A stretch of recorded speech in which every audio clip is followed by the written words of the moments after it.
Full Bloom is brought to you in part by the following.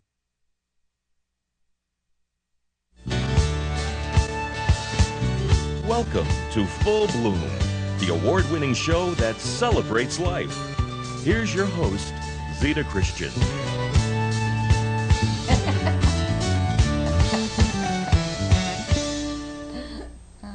Hi everyone, welcome to Full Bloom. I'm Zita Christian. My guest tonight is an accomplished wedding officiant. She has performed over 1,000 weddings in Connecticut, New York, New Jersey, Pennsylvania. I met her at a women's retreat in Litchfield at Wisdom House a year or so ago, and my life has never been the same. I can't wait for you to meet her. Please welcome Reverend Dr. Sheila Gay Gross. Sheila, thanks for being on the show. Okay, you took me aback with that. I know your life has never been the same. It has never been the same. Whoa, that's never hard to live up to. Yes, Zita. it is. Well, you've done a fabulous job. So I do want to. I want to start. This whole concept of weddings, because now that I am more involved in it myself, it occurred to me. I want to start with talking the idea of the wedding timeline. A couple decides they're going to get married. So they have an engagement, they set a date. And from what I've observed so far, from what I've read, from what I've heard from other wedding officiants, okay, they're engaged, they pick a date, first they're looking for the location for the reception and perhaps the service. Music, photographer, flowers. At some point in that long list of their to-dos comes the wedding officiant, the celebrant. So when you think about that, and you've worked with so many different clients, where, I don't know if there's even an average, but where do most people decide, oh, somebody has to perform the wedding to make it legal? It's a great question. It's one that perplexes me. Yes. Actually, because if you're asking me, that should be next to the place and the date. That should be the most important thing. Yeah. It's the reason you're getting married. Yeah. It's the whole reason. It's the cornerstone of the whole event. Absolutely. Yeah. But people don't know that because traditionally, if they're going through one religion or another, they're used to a very generic ceremony. Yeah. Today, people are looking for other options, and thus wedding officiants, which is a big, big gap from the very religious to the totally non-religious. And they don't really know what's possible in ceremony. Yeah. They really don't know. For me, sometimes they don't know till they're sitting with me for 2 hours, 2.5 hours, and suddenly I watch their face. It's like, oh my goodness. This could be beautiful. I can't tell you how many people I've had said, I was worried about the dress, the place, the food, and now I'm so excited about the ceremony. It gladdens my heart. Because ceremony is what the day is about. Yeah. It's about your love, your commitment, your family and friends. It's warm, loving, sacred, magical, celebratory, and my wish would be that people who officiate really get that and create that for a couple. They don't always do that. No, they don't always do that. They don't always do that. And from my own training, I know, and from my own other life experiences, that whole idea of holding energy and feeling the build and knowing that you want to orchestrate the energy so that it builds right at the perfect moment, so that when the couple says I do, that it is a beautiful moment. And then as the officiant, when you're able to pronounce them married. Well, that's interesting that you say that, because very rarely have I do's in the ceremony. Oh? Yeah, very rarely. I mean, legally all you need is intent. Yes. I want you, pronouncement. And very rarely do I pronounce them. I think I've shared this with you. I actually invite everyone to join me. Yes. On rare occasions I've been asked, no, I feel more comfortable you doing it, and I do it. But by and large, it's about the couple and their family and friends. And I've done it for all cultures and all backgrounds. Sometimes, like, and sometimes very elegante. Yes. But it's a wonderful moment. People love it. They feel part of the ceremony. That, I think, is the key. You want the family and friends to be part of it. Yes. Yeah, you do. So, but back to your original question, when do people think, well, it varies. Yeah. There are people who actually recognize that they need someone sooner than later. Mm-hmm. I've been contacted and scheduled a year and 3/4 ahead. Yeah. Not usually. And 1 3/4 days ahead. So it runs the gamut. Now, let's talk about, the ones that are the long term. Okay. I think of that as more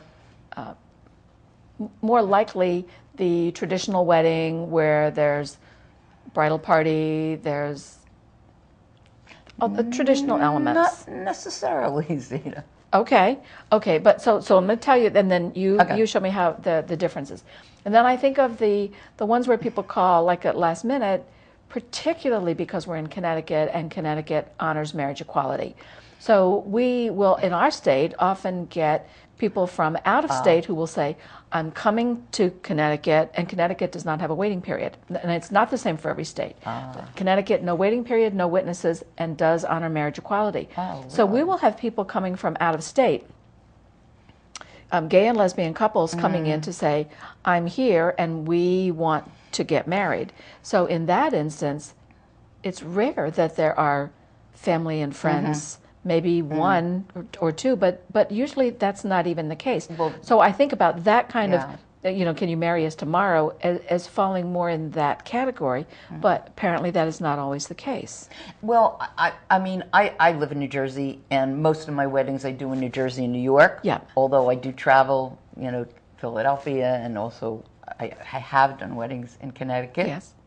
California, but mostly New Jersey and New York, and it is different. And of course, New York, same-sex marriage is legal, and in New Jersey, the civil unions. And I do get people from, out of state for both of those. Probably not last minute. There is a waiting period in New Jersey of 3 days between application and picking up your license, and in New York you have you pick up the license right away, but you have 24 hours waiting period. Yeah. So, Okay. Well, when you sit down and you're talking with a couple, let's say a couple contacts you, you make an appointment and you sit down and you talk with them. Kind of flipping the idea, what I'm going to ask you what kind of questions you ask them. Okay. But before that, what kind of questions should they be asking you in terms of getting the ceremony that they want? Because what I think is they don't really know what you can do. They don't. And usually I'll start off by telling them, like how I work. One of the first questions that I wish they wouldn't ask is, how much do you charge? Yeah.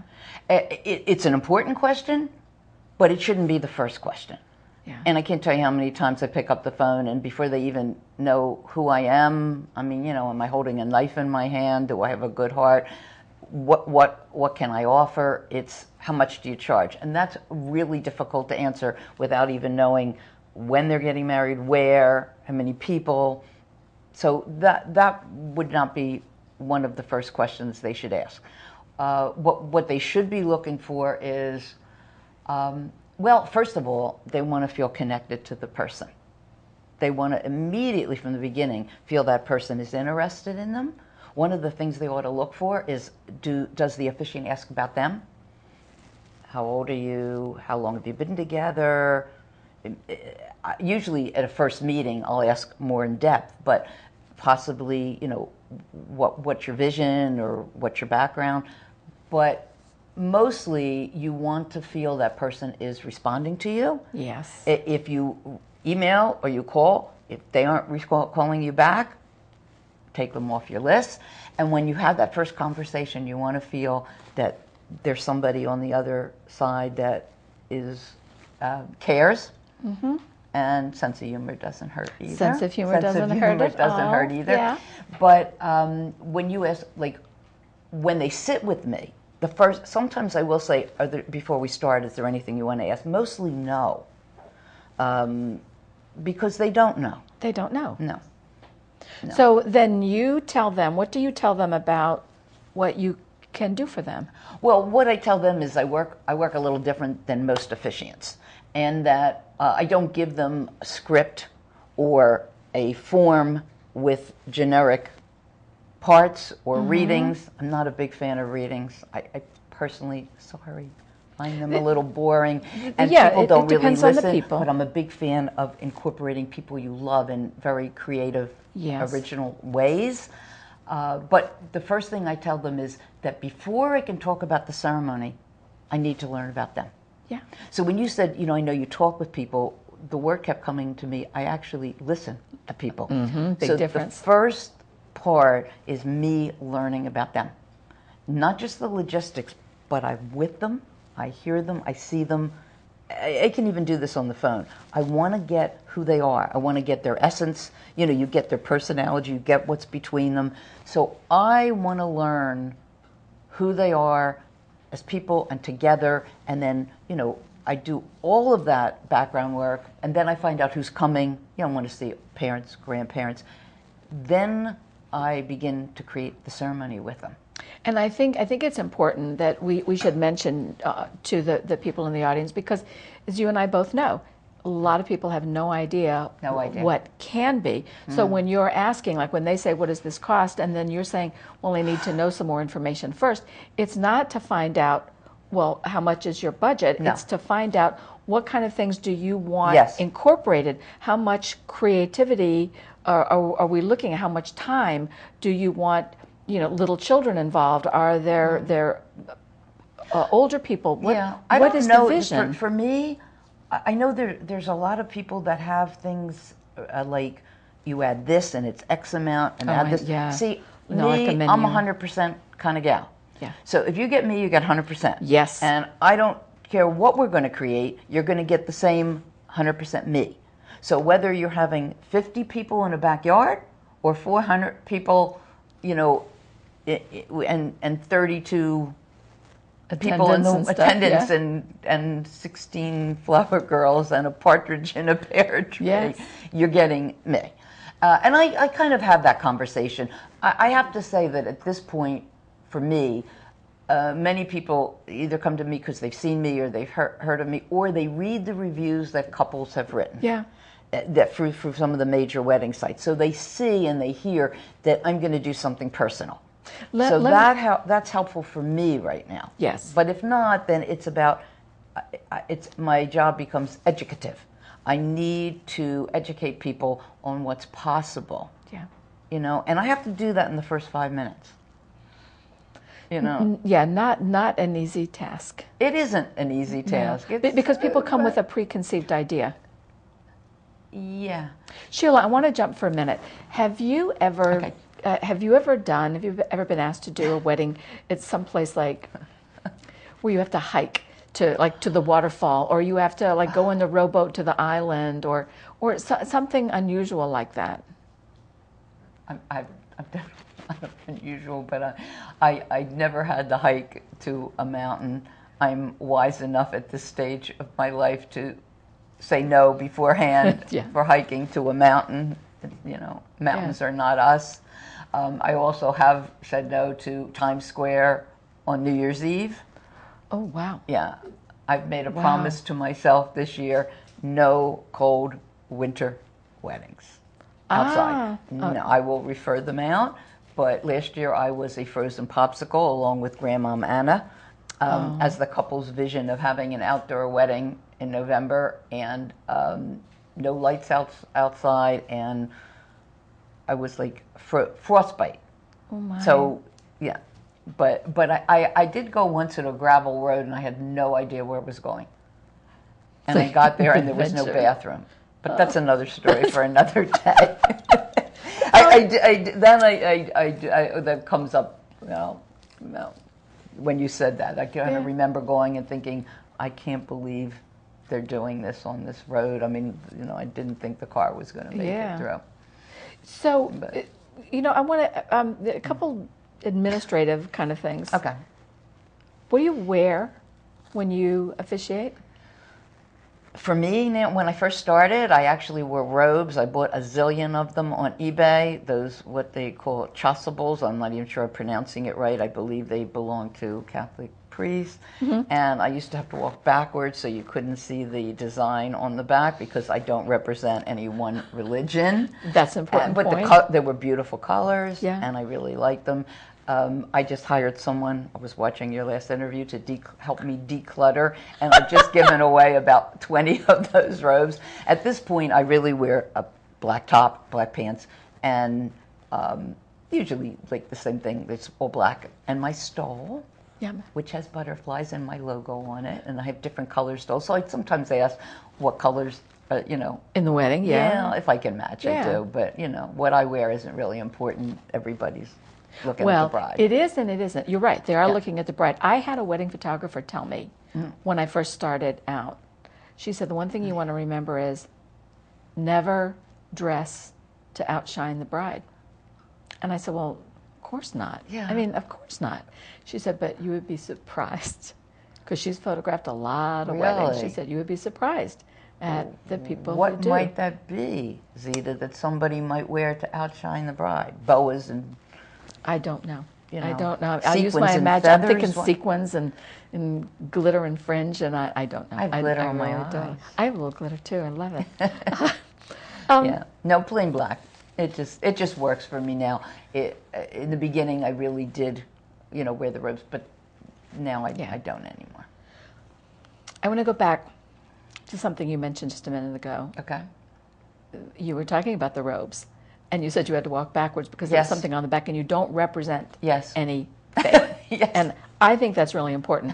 When I think of officiating at a wedding, I think of the clients who have come to me want a ceremony that is spiritual, but not religious. Spiritual means different things to different people. It does. Religious means different things to different people. But what I find most is these are clients who are not being married in a church, although that certainly could be. But they want something that has deep meaning for them. But sometimes, I mean, you're also looking at they each have family members, and maybe the family members, well, I want Right. this ritual, or I want that prayer, Yes. or I want. So Yeah. how do you work with that when let's say couples from two different religions? Well, that's easy. Interfaith is. yeah, I love doing that. But first of all, it always starts with the same place, the heart. yes, And spiritual is a funny word. For me, spiritual is about the love, begins, middles, and ends. And you can always honor the heritage. But the sacredness is the love and the connection between them and between their family and friends. And from there, you can include anything.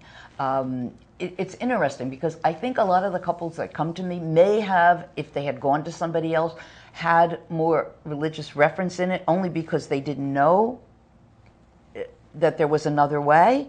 But the way I create ceremony is so much of the heart that people really feel it.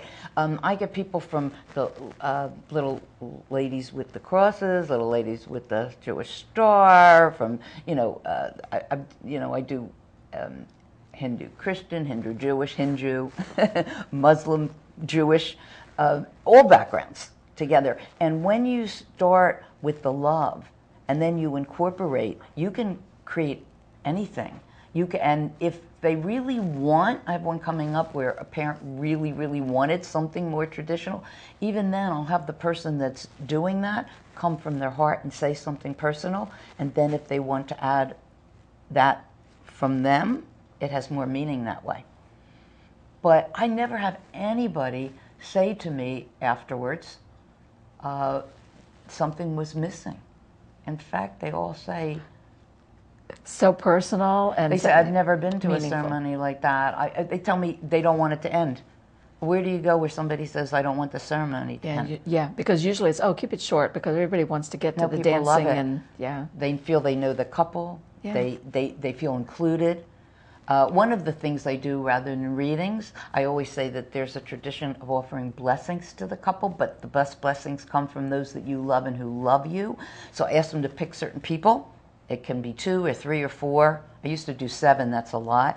And I have them call me first. And I when I'm on the phone, I say, tell me about your relationship with X, Y.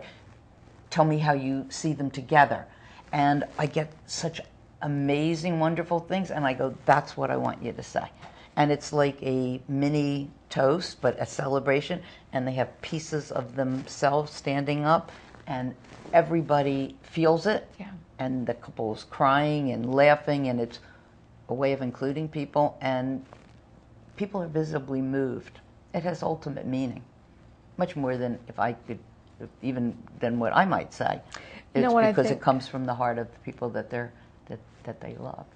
You know what I think it also happens, something you just mentioned there, people come to a wedding and they're friends or family of the couple getting married. And in many cases, they know the bride, the groom, because they're family, because they're a friend, because they're a coworker, because they're a neighbor. But rare is it that someone knows the couple in all of those instances. So someone who knows the couple only as a coworker, in listening to other people talk about as they're giving a blessing, it's like, oh, I didn't realize that about that person. Or the person who only knows them as family, hearing a coworker say something, it's like, oh, I never thought of what he or she was like in that aspect of the I've workplace. had parents tell me that they didn't know. Yeah. It's Not interesting surprised. when you ask the questions and you listen, you find out. Yeah. I mean, most people don't sit in front of people and talk about their relationship, but when they're with me, they do, and it's like I can hold it and create ceremony around it. Ceremony is an outer form which really has to represent what's really inside. So if you can get that inside, you can create, something, that really speaks to the heart of not just the couple, but all those who are Everyone else who was there. It's Especially when you magical. have people who have come from far away. I performed a wedding in New York in June. Very, very small wedding, beautiful on a rooftop of a hotel. It was lovely, overlooking the Statue of Liberty in Ellis Island. And one of the couple was from Poland, and there were members of the family from Poland and Spain and Germany who had flown over for the wedding. Some did not speak English, and it was so beautiful because, well, they did have somebody there who was doing translation, but it was very clear that these people had made a great effort because of love, because they loved this person getting married.